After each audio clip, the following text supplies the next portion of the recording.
নতুন করে ব্যবসা শুরু করছি ইনশাল্লাহ। আমি যেভাবে হোক আর কি শুরু করতে চেষ্টা করছি। দর্শক আসসালামু আলাইকুম।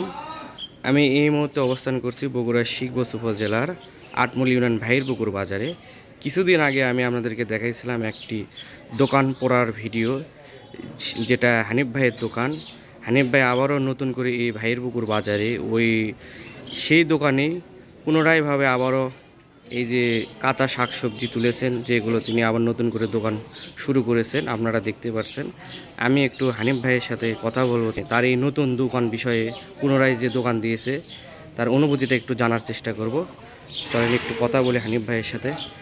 ভাই আসসালামু আলাইকুম। ওয়ালাইকুম আসসালাম ভাই। ভালো আছেন? হ্যাঁ ভাই, ইনশাল্লাহ ভালো আছি। আবারও এই যে নতুন করে পুনরায় দোকান দিলেন, হ্যাঁ, এখন আপনার অনুভূতিটা কীরকম? যে মানে এত ক্ষয়ক্ষতি হওয়ার পরেও যে আবারও নতুন করে দাঁড়ানোর চেষ্টা করতেছেন। জি, আমি নতুন করে ব্যবসা শুরু করছি ইনশাল্লাহ। আমি যেভাবে হোক আর কি শুরু করতে চেষ্টা করছি। আর ঈদের 2 দিন আগে থেকে শুরু করছি। ঈদের 2 দিন আগে মোটামুটি বেচা কিনা, যাই হোক অল্প পুঁজিতে ভালো বেচা কিনা করছি। আর আজকে আবারও ঈদের পরে, কালকে দোকান খুলিনি, আজকে আবার দোকান খুলছি। সামথিং করে অল্প করে কিছু মাল আমি কিনছি, কিন্তু ইনশাল্লাহ আশা করি সবাই বিক্রি হয়ে যাবে। আগামীকালকে আবারও দোকান খুলবো। শুক্রবারে একদিন বন্ধ থাকবে।